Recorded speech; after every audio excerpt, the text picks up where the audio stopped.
Hello again, and welcome to Cheat Code Fantasy Sports with our PGA podcast for this week. We're talking about we'll recap last week's Travelers Championship, and we'll also talk about this week's Rocket Mortgage Classic. So Zach Green here at OkieCalHope14, and then Cody Harvey here at the Cody Harvey on Twitter. You can also follow Cheat Code FS, and that is for Cheat Code Fantasy Sports for our page. That being said, there's obviously there's not a cheat code for fantasy sports, or there wouldn't be hundreds of thousands of providers giving out information and YouTube videos every week telling you who to play. But our goal is we try to give you data-driven picks through player pools, stat sheets, cheat sheets, things like that. And then we combine that with our bankroll management and helping you pick contests so that it can maximize your chance of success. And then we're also very transparent. Cody does a recap article every week, and we'll recap our plays from last week that we gave you in the podcast to show you that we don't win every week because, I mean, it just happens. We can't play the games for these guys. So we'll also have a website coming up pretty soon and look forward to that. I just want to mention before we get into things that if you haven't already seen, NBA is fixing to start on July 30th. MLB is planning to start on July 23rd with spring training starting on July 1st, which is tomorrow. And if they have some spring training games, I don't know if they decided that or not, then they'll have some DFS for that as well. NHL, the end of July or early August. NFL plans to return to normal, but college football is kind of unknown because we don't even know if colleges are going to go back to campuses at this point. So just stay tuned, and we'll get you going there. So without further ado, Cody, let's get into a recap of the Travelers Championship. Yeah, you bet. Thanks, Zach. So rough week last week for our plays on the podcast. Cash, we'll start with our cash plays. The cash lines were pretty low, depending on the contest that you played. So varied anywhere between 364 to about 414. So there's people that cashed with 3 to 6 making the cut, but 4 to 6 and 5 to 6 could also work out in cash. And it was one of those rare weeks where we saw, a bunch of chalky plays that didn't come through. So just recapping the plays that we talked about on the podcast, Colin Morikawa missed the cut +3, was 23 for 23 and made cuts to start his career. And we talk him up on the podcast and throw the big jinx at him, and he misses the cut. So that was the first hit. Ended up scoring only 23.5 DK points. Brian Harmon, back-to-back made cuts, great course history with back-to-back top 10s. Missed the cut too off the number, only landed 31 DK points. And then Joaquin Niemann was the my third cash play last week, or our third cash play last week. Finished at -3, made the cut, which was a win for us considering our other 2 plays. But he finished Sunday's round at +5, was looking pretty solid going into Sunday with all around 68 or better, and finished with 61.5 DK points. So why don't you recap your GPP plays from last week, Zach? Yeah, I would just want to again express my hatred for Neiman because I finished about 10 points off the cash line, and if he doesn't get a +5, I probably had a chance to make it, but just frustrating week overall. But my first GPP that I'm recapping, he wasn't actually going to be a play. If you watch the podcast, it was Cameron Champ, but like literally finished the podcast and posted it, and then it says Cameron Champ withdrew because of COVID. And so I updated the comment section. I didn't want to mess with redoing the video, changed it to Victor Hovland. And so he shot -13. He put himself in position after round 1. He shot a -7 round 1. He was in great position. But after that, rounds 2 through 4, I mean, I think it was like a -1, a -3. Like he just couldn't get it going like he did in the first day. But he did score 100 DraftKings points, and that's about 13x value, 12.8 value, which is great for GPP. And then Harmon, as Cody already mentioned, he was a cash play and a GPP play for me, but just disappointed. And then the last one was Rory McIlroy. Similar to Hovland, he was -13. He was also in position after round 1. I think he shot a -9 or something like that, or -7. So he was at the top after round 1, but just like Hovland, he just couldn't get it going in those rounds 2 to 3 or 2 to 4, and 104.50 DraftKings points, which isn't good enough for his price for GPPs, because at his price we needed probably at least 120. But it didn't kill you either. So especially for his ownership, one of the few weeks that you're going to get the best player in the world at 14% owned. So it was worth the shot. He just didn't come through. So Cody, how was your GPPs? Yeah, so we did a little bit better on our GPP picks. First one was Patrick Cantlay. So he finished the tournament in -13. And just like Hovland and Rory was solid throughout the tournament, but just needed that, he needed to come out and shoot a 62 and put himself, in the driver's seat. And he just couldn't do that. But for his first tournament back, I was extremely happy with those results. He finished with 103.5 DK points. It's good for 10.5 times value. And that was good enough for cash and GPP last week. Second pick was Justin Rose. So Rose was in good position after the first round, sitting at -3. And then in the second round, he just couldn't sink a putt to save his life, despite putting himself in good positions with his irons.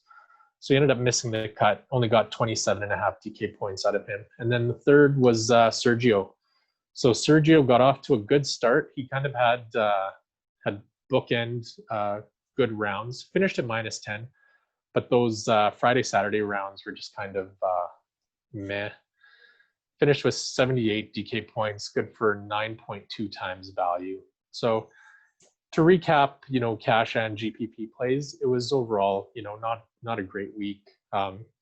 In the Millie Maker, I had a 5-6 lineup and didn't even cash. So it's one of those weeks. So that's these things happen.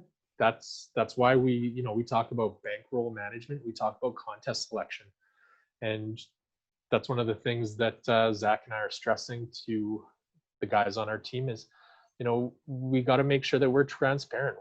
When we win, we'll show you that we win. When we lose, we'll be upfront about it. Full disclosure, last week was not a good week for us.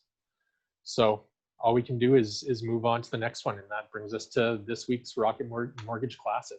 So going to Detroit Golf Club in Detroit, Michigan. So it's more of a classic setup than what we've seen the past few weeks since the return to action. So it's a par 72, the first par 72 we've seen since the break, 7,334 yards, designed by Donald Ross. And like I said, it's the first traditional course that we've seen since the break. So last year was the inaugural event, and it was won by Nate Lashley, and he shot a ridiculous 25 under par, 6 strokes clear of the rest of the field. It was the largest margin of victory last year. So the course, there's tree-lined fairways, and what they're doing this year is growing out the rough to try to keep scoring from going as low as it did last year. Small green complexes that are slick, sloping, and undulating. So you got to know where to place the ball on the green. So accuracy on approach will be key. And what we saw last year was there was a lot of precipitation prior to the tournament. So the greens were soft, and these guys were throwing darts at the pins. So with it being drier this year, I still anticipate we're going to see scores, around the -20 range, but Nate Lashley going off for -25. I don't know if we'll see it go quite that low. But how does the weather look so far, Zach? Speaking of throwing darts at the pins, I remember last year Rickie Fowler at the tournament. He just it went in midair, went straight into the pin in the hole from like 100 and something yards out. It was crazy. But yeah, this weather was kind of boring to look at. It's kind of similar to how we had the weather in Fort Worth. So temperatures in about mid 90s every day. Light winds. The only day is I think it's like Thursday afternoon or around the time guys are finishing up, it starts picking up to about 10, 15 miles an hour. But literally like the rest of the week, it's going to be below 10 miles an hour. So not really a factor. And then we don't have any rain concerns at all. So this is pretty nice because we had some delays last week. We had some delays at RBC. So hopefully no delays this week. In the mornings, it's still going to be cooler and the humidity is going to be between 60, 80%. So we're probably going to have a morning wave advantage again, just like the last few tournaments, because in the afternoons, the humidity drops to below 50% and the temperatures get up as well. But just remember to check Slack because it's always changing. I don't anticipate any big changes here because of the weather not having rain factors, but we could have like minor changes in the wind or the humidity or stuff like that. Another thing to talk about, not necessarily with the weather, but like Cody was talking about with the bankroll management earlier. One thing that some of the guys did last week was they actually cut back by about 50% of their normal what they play because of the COVID-19. Because last week, Webb Simpson, he didn't even test positive, but he just was trying to take a precaution. And then Brooks Koepka's caddy, and then Chase Koepka also withdrew. And I think it ended up being like 4 or 5 guys. And then mid-tournament, Denny McCarthy tested positive. And then Fratelli, he didn't make the cut, but over the weekend, he tested positive. And then Harris English already had to withdraw from this tournament. And as the guys arrive tomorrow, I expect probably a couple more that we're going to have to watch out for. So you can't set your lineups tonight after you watch this podcast and just leave it because of the possible dropouts. And something to watch out for. So like showdown for round 2. So I think one group is like Sungjae Im and Rickie Fowler play together. I'm not sure. But say like one of them tests positive, there's a chance that the other people in the group will withdraw as well. So for showdown, I would be mindful of that. If somebody withdraws in the middle of the tournament, look at who they played with the day before, make sure that they don't withdraw as well. It's just another risk, kind of like injury. We've had some guys that drop out mid-tournament because their back goes out or something like that, and you guys can miss the cut. It's just something to be mindful of. If you're somebody that just wants 100% safe, then you probably don't want to play a high amount every week and it's not just golf. Any sport is, for this year until we get a vaccine, it's just going to be kind of crazy with the virus and stuff like that. So anyways, we will move on to our outright picks, as we'll give you, Cody will give you 3 plays and I'll give you 3 plays. These are bets, who we think has a chance to win the tournament. And we've won actually 4 of the last 6. Missed Dustin Johnson last week, but we had outrights on Simpson, and then we missed Daniel Berger. But then we had Hatton, Im, and then Patrick Reed for the 3 tournaments before the break. So, Cody, who are your 3 picks for this week? So I am in Canada, for those of you that don't know. I use Bet365 as my book. So these numbers are going to depend on which book you're using. So already one of the most polarizing plays of the week. But my first outright is Doc Redman at plus 4,000 or 40 to 1. So since the break, he's been 58th at the Charles Schwab Challenge, 21st RBC Heritage, and 11th last week at the Travelers. So he's trending in the right direction. So at RBC, he was 13th in shots gained tee to green, 3rd in shots gained approach. Last week, he was 3rd in shots gained tee to green, 1st in shots gained off the tee, and 8th in approach. So he's at a course that he's familiar with because he finished 2nd to Nate Lashley last year at minus 19. So he has that course familiarity, and he's shown that he can go low, which is going to be key this week. Second outright play is Harold Varner III at plus 6,000 or 60 to 1. So HV3 he's kind of coming into his own. He's shot all 4 rounds in the 60s last week and finished at 10 under. And for the tournament was 5th in shots gained approach. So on the season, he's 25th in shots gained approach and 32nd in greens in regulation, both of which are going to be near the top of this field. The only thing that's holding him back is he's got to make some putts, and that's what cost him at the Charles Schwab earlier. So my last outright is quite the long shot, but it's Wesley Bryan at 175 to 1. So he's on a major medical exemption, so he's going to be motivated to get his tour card back. He led the field in shots gained approach last week, the Travelers, and finished 21st tee to green, despite losing strokes off the tee. So this tournament, he's most likely going to lose strokes off the tee still, but the formula to win here is mainly shots gained approach and shots gained putting. And again, like the other two, he's trending in the right direction. So Zach, who are you liking for your outright plays this week? Yeah, so the first one is Brian Stuard, plus 10,000. And I didn't mention it last week. I'll mention it now. My bookie is what I use for the betting odds. So if you see differences on his and mine, that's why. But Stuard, he's from Jackson, Michigan, which is about 30 minutes away from Detroit. He played college at Oakland University, also in the state of Michigan. So he loves the course. He's, very familiar with it, even though most of these PGA guys have only seen it since last year, whenever they started this tournament.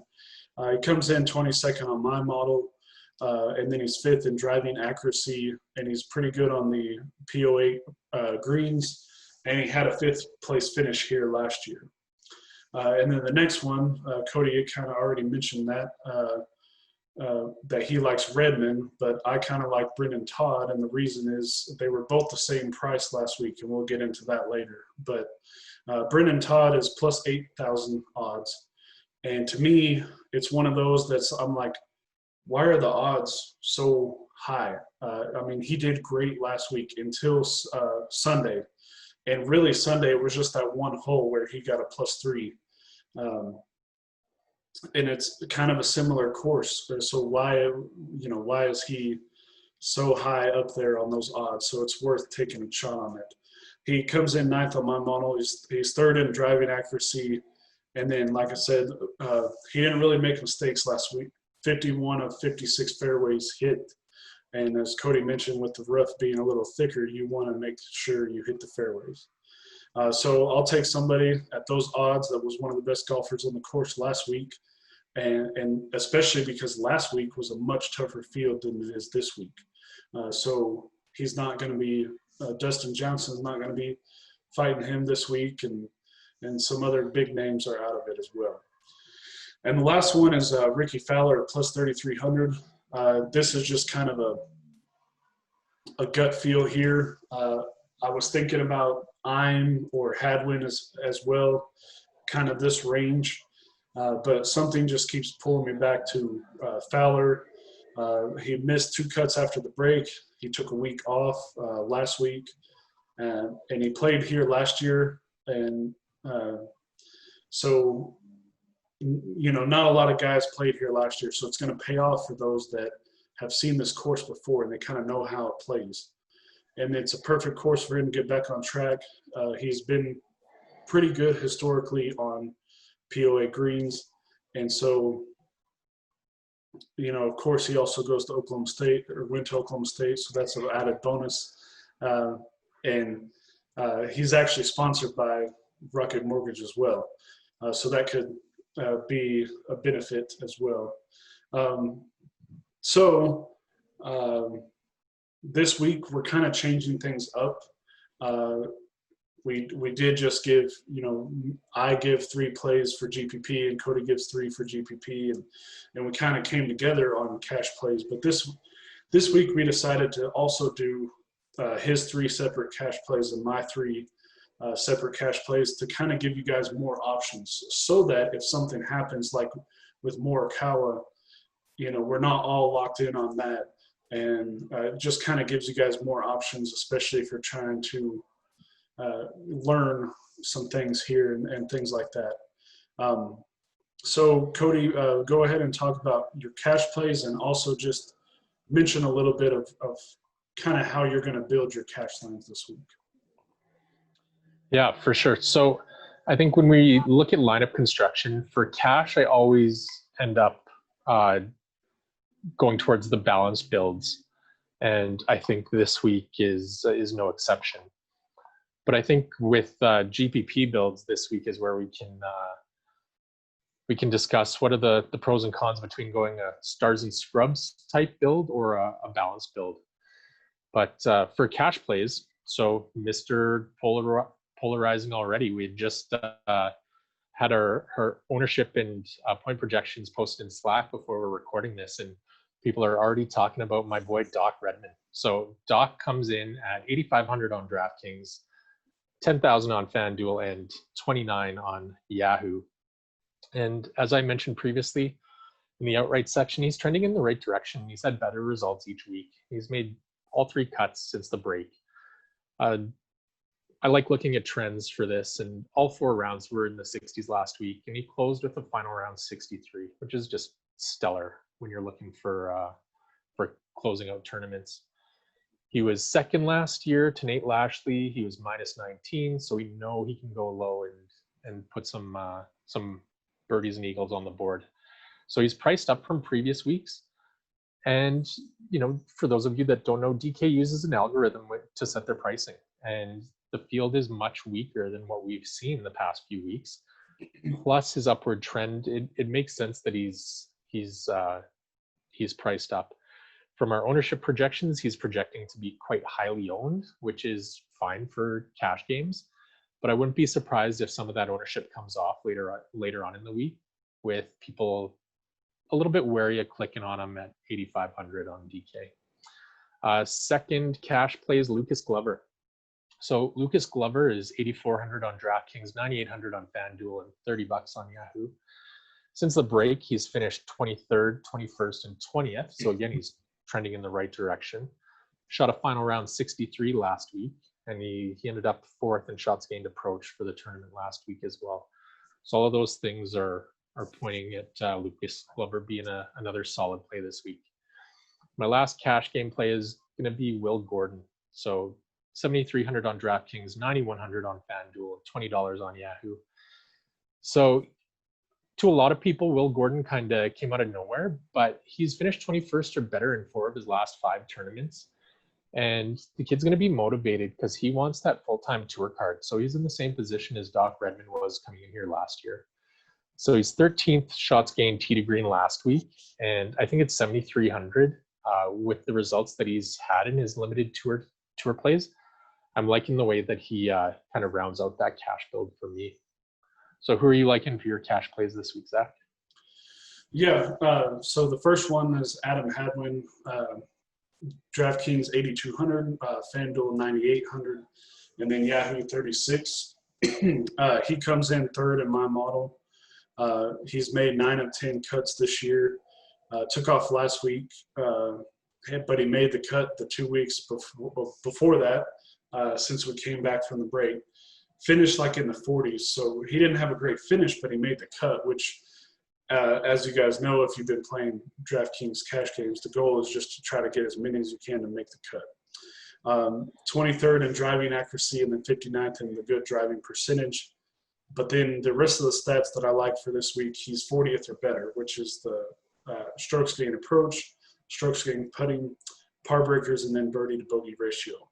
And so You can play him with Redman if you want to do that and have like a balanced build that we were talking about. A couple guys around the mid 800s or 8,000. Or if you want to just be different, you can also do that. And that's where sometimes Cody and I don't always agree because like I played Cantley in cash last week and he was telling me not to do it because it's too risky coming back from the break. But I always kind of pick one or two guys in my cash lineup that I want to be like the guy that can move me to the cash line. I mean, it can also work the other way and it can hurt me, but I just kind of like that little extra risk because like Cantley was 9%. He had a good Sunday, and that's why I was in position to cash, a chance to cash at 3 of 6, making the cut, even though I had no business. Because if Cantley was another chalk guy, I would have had no chance. And then the week before that, I had Harmon at 3%, and him making the cut was the reason why I made cash that week. So Hadwin's about 300 less than Redman, and as of right now, projected for about 4 to 5% less owned. But he'll have decent enough ownership, Hadwin will, that he can be used with Redman, without Redman, whatever you want to do. The next one is Brian Stuard. DraftKings 7,400, FanDuel 8,900, and then Yahoo $31. 22nd in my model, 5th in driving accuracy, hometown course, which we kind of talked about. Played well here last year. On the POA greens that he's played this year, he's finished 20th and 23rd, which is more than enough for cash for this price. And then 10% ownership is what he's projected at right now, which is kind of crazy because of how cheap he is. And with most people wanting to do the studs and scrubs kind of lineup, it seems crazy to me that he's not projected for higher owned. And that's like Cody said, we could see some shifts because of this initial ownership. And then the last one is Tyrell Hatton, and he's 10,700 on DraftKings, 11,100 on FanDuel, and $44 on Yahoo. He comes in second at my model, and Webb Simpson was first, and then Tyrell Hatton is second, and then the third guy on my model was way like it was like them two up here, and then the other guy was like way down here. So I think Webb is also a safe play, but I prefer Hatton here. He's been great all year. He's played in just 5 tournaments, but he's all 5 been 15th or better, and he's had a win, and he's had 4 top 10s. So 4 out of 5 tournaments he's finished in the top 10. Sixth place finish at Mexico, which was also POA greens, and then he had a week of rest, and so he played a tournament, had a week off, played a tournament, had a week off. So I think he kind of likes that schedule. And 60th in driving accuracy, but he's top five overall in every other stat that I like this week. He also leads the entire PGA in strokes gained approach and birdie to bogey ratio. And then his ownership, 14% right now. And I don't know why Bryson DeChambeau is like projected the highest owned every week. And it's like, I don't understand it. I mean, he's a good golfer, but Hatton is $1,000 less and statistically far better. So I think he could be a good GPP play as well. And so speaking of GPPs, we're going to get right into it. We'll just go straight into my GPPs. And the first one is Rickie Fowler. Kind of already teased that with the outright picks, but he's 9,500 on DraftKings, 10,700 on FanDuel, and $42 on Yahoo. Comes in 33rd in my model, but the reason I like him is his ownership is going to be way down, especially with IM and Finau around his price here, and because he's been not playing well. A lot of PGA guys prefer guys that have been playing well. And so, and I don't know if this is just dumb or just me, but I kind of like taking those guys, kind of like Rory last week, guys that you know are better than the way they're playing. and hopes that they're going to hit that upside and they're going to be the lowest owned that you're going to get them in a while. And so he's 67th in driving accuracy and 56th in birdie or better. He's sponsored by Rocket Mortgage, which we talked about. Played well on POA greens in the past. Hasn't played on any of them this year yet, but last year he did, and he played at this tournament last year. And then gut feel. It's just, for whatever reason, I have a gut feel on him, and it could be just because he's from Oklahoma State, but then I could have picked Gooch or Wolf or Hovland or a lot of other guys too. Don't sleep on Uline. Yeah, I actually kind of like him too this week. So 8% ownership with a guy that has a lot of upside is good for me. Taking the chance, and hopefully he'll get back into form. Now, full disclosure, with Rory last week, I probably went about 45-50% exposure, but I'm not going to do that with Rickie. Probably looking at like 15 to 20% on him. So that's kind of the difference there. And then the next GPP that I like is Brendan Todd. DraftKings 7,800, FanDuel 9,800, and Yahoo $37. Comes in 9th on my model. Great week last week, we already talked about, until Sunday. 3rd in driving accuracy, 6th in good drive percentage, and 51 of 56 fairways that he hit last week.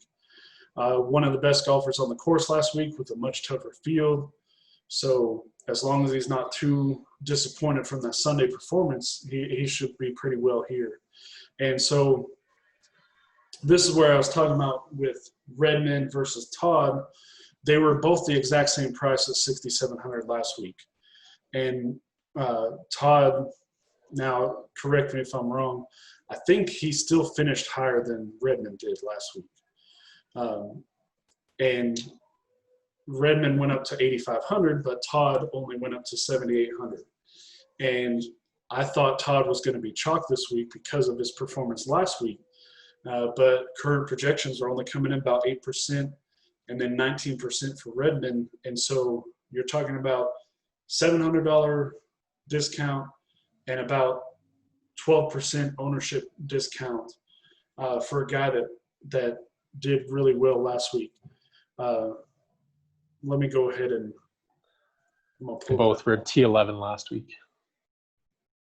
Which one? They both tied for Todd and Redman were finished T11. So he didn't finish better than Redman, but to me, I don't see, and I know you said that the algorithm and everything, but to me, then they should be the same price, since they were the same price last week and they both finished the same. So that one's kind of a play off of the pricing there for me. And then the last one is Kevin Na, 9,100 on DraftKings, 10,400 on FanDuel, and then $37 on Yahoo. 10th in my model. And one thing that I like about him is there's 4 guys on my model that are $10,000 or more that are ranked higher than him. And so you're going to get a big savings if you drop down to him. He's 6th in strokes gained putting, 59th in driving accuracy. And his last 4 POA greens courses that he's had, he's finished 5th, 9th, missed the cut, and then he finished 14th. He had a back injury during Charles Schwab tournament, which was kind of frustrating because we had a lot of exposure to him that week. But he looked fine last week and finished 5th, and he's projected about 15% ownership, which his ownership could have been higher because he's one of the bigger names that's, Webb, Bryson, Hatton, and then I'm, and then Na and Reed are probably about the biggest names that you're seeing in this tournament. And he's a great putter, so I like him here. So, Cody, who are your GPPs this week? So my first lock and load play is Tyrell Hatton. So you talked about him already for cash, and he's definitely safe enough for cash. I just like his upside for GPPs. So DK comes in at 10,700. FanDuel, he's 11,100. Yahoo, he's $44. So before the pool for DraftKings got released, I was looking at who was potentially in the field, and one name that popped out was Patrick Reed. So as soon as we got to see the entire field, it's a no-brainer to go up and spend the extra, I think it's $300, to go from Patrick Reed to the better Patrick Reed. Tyrell Hatton is better than Patrick Reed at everything that Patrick Reed is good at. So Zach's already mentioned it. I'm just going to go over it again because I have it written down and I like to hear my own voice. But Tyrell Hatton is first in shots gained approach on the season, second in shots gained putting, first in birdie or better percentage, first in putting birdie or better percentage, second in birdie to bogey ratio. His recent form from before the break was 6th, 14th, 6th, and then first at the Arnold Palmer Invitational. And then in his first tournament back, he's third at RBC Heritage, and he put himself in position to win that tournament, but he ran into the buzzsaw that was Webb Simpson that week. So he's, like I said, he's safe enough for cash, but he's got a huge GPP upside. Second GPP play is already mentioned in the outrights is Harold Varner III. So on DK, he's 7,600, FanDuel, he's 9,300, and Yahoo, he's $31. So he missed the cut here last year, but he seems to have found some consistency recently. He had an excellent start at the Charles Schwab before dropping off on the weekend. Comes in after shooting all 4 rounds in the 60s last week, and he finished 5th in shots gained approach, which is one of the key stats here. He's just got to make a few putts, and he'll be right in the mix. So my last GPP play is Wesley Bryant. Again, talked about him in the outrights, but on DK, he's 6,500, FanDuel, he's 8,000, and Yahoo, he's $22. So he's coming off that injury, so he's on his major medical exemption. And in his first action in months, he was 68th at RBC Heritage. And then he followed that up with a 24th last week.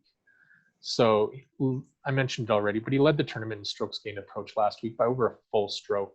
And we know he's going to be motivated because he wants to get that full tour status back. So Wesley Bryant and Jason Day are going to take on Bubba Watson and HV3 in a 9-hole charity match tomorrow, which is Wednesday, at 1 p.m. Eastern. So you can watch that on PGA Tour Live in the Golf Channel. And it's a charity match to raise funds and awareness for the digital divide in Detroit. So what this means is those guys are going to get a chance to check out the course early. And is that going to be an advantage? Absolutely it will. So Wesley Bryant at 6,500 on DraftKings, pair him with Tyrell Hatton, and it gives you a lot of flexibility in your lineups, especially if you want to go stars and scrubs for GPPs. Yep, thanks for your plays there. And like you mentioned, this is kind of a week that, because of the amount of stars that are not in this tournament, you can pretty much do whatever you want. If you want to do balanced, you can do that. If you want to do stars and scrubs, you can do that. It's just the pricing is so nice that you can pretty much, like I was playing around with our cash plays before we did the podcast with Cody's 3 and then my 3. And you can pretty much almost fit all 6 of those in if you want to just roll that. With Hatton being in there, you can't really fit all 6 in, but you can do all sorts of stuff with these plays. And I suggest, getting on and just randomizing those guys and throwing them together because I don't know about Cody. I can't speak for him for himself, but with me, my highest exposures are usually going to be the guys that I talk about in here on this podcast. So like Hadwin for cash and Fowler and Todd and things like that. Other than Fowler, like I mentioned, is only going to be about 25 at the most, but more like probably 15%. But like last week, Hovland was one of my plays, and I had about 55% of him, and it worked out pretty nicely.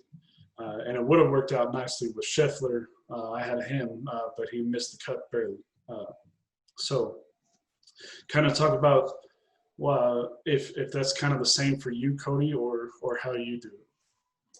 Yeah, absolutely. So all the plays I go through here are what I start my builds with. And we're recording on Tuesday, so there are some times that things change, but for the most part, the picks that we go over in the podcast are the plays that I end up with in my lineup, and it's going to depend on the amount of exposure, and that's why I want everybody to click the link in the description below to get to our Slack, so you can see as things change, just like last week. So my initial locks were Brooks Koepka and Webb Simpson, and had to pivot when both of them had to pull out. So it's DFS, things are fluid. I play NBA DFS. You got to be, on checking your lineups until, literally a minute before lock. So it's not quite the same with PGA, but yeah, like Zach, if I'm mentioning a play, that's who I'm on. So make sure you guys get in Slack. That's where you'll find, we've already got ownership projections and point projections posted for the week already. Those are going to be updated the closer we get to Thursday morning. And that's the way to really make sure that you're taking full advantage of what we're doing at Cheat Code and the value that we can provide. Yeah, and I just want to give a shout out to Thomas Kelly. He's the one that does our ownership projections, and all I did was I just messaged him. I'm like, hey man, we're fixing to do the podcast. Do you have the ownerships yet? He's like, give me 15 minutes and I'll have it. So we ask guys to do stuff, and they're ready to do it. And then Aaron Marga, he does NFL. Aaron Buss, he does college. And then Jake and Luke Altmaier do our NASCAR, which is going on right now. And then Phil Beneteau does NBA, NFL. He does a little bit of MMA as well. And so, like Cody already mentioned, get in our Slack chat because especially like this is a tournament that doesn't have a lot of weather issues, but other tournaments do. And you're going to get that in Slack, and you'll be able to, Cody will be on tomorrow evening, and you'll be able to be like, hey, do you like this cash lineup, or do you like this for a single entry GPP, or do you like this for whatever question you have? And then Thomas will probably be in there if you have ownership question, and I'll be in there if you have stuff for weather, or if you want to know what my model looks like, because I use the same stats as Cody, like the overall stats, but then I pick different ones than him to build the model. So yeah, we're there. During the day, we may be slow to respond, but you just send us a message. We'll get it to you as soon as you can. But in the evenings, we're usually all on. If you have a question at 3 a.m., we may not be on if you're doing lineups for PGA that early. But yeah, get in our Slack chat. And hopefully this week goes better for us. And hope you guys enjoyed the podcast, and just give us any tips. If it's too long, you think we should cut something out, add something, whatever tips you guys have, check us out. I know first week we had about 38 views, and then we went up to 50 last week. So maybe we can get 100 views here. Share with others that you think might be interested, and share the Slack link, because right now it's free for anybody to get in. So Cody, you have anything last minute comments? Just make sure you like and subscribe to our YouTube channel. We're, as sports are ramping up, we're going to be doing more of these. Make sure you get in the Slack. That's where the real value is. Still don't have a sponsor for this podcast. So I was rocking the Puma gear. I don't know if Puma wants to jump in. I haven't heard from Nike yet from last week. We could do Dickies. But yeah. So yeah, any ideas for sponsorship, hit us up. We're open for anything. All right. Thank you guys for joining us. And thank you, Cody, again. Always great to talk to you. Thanks, Zach.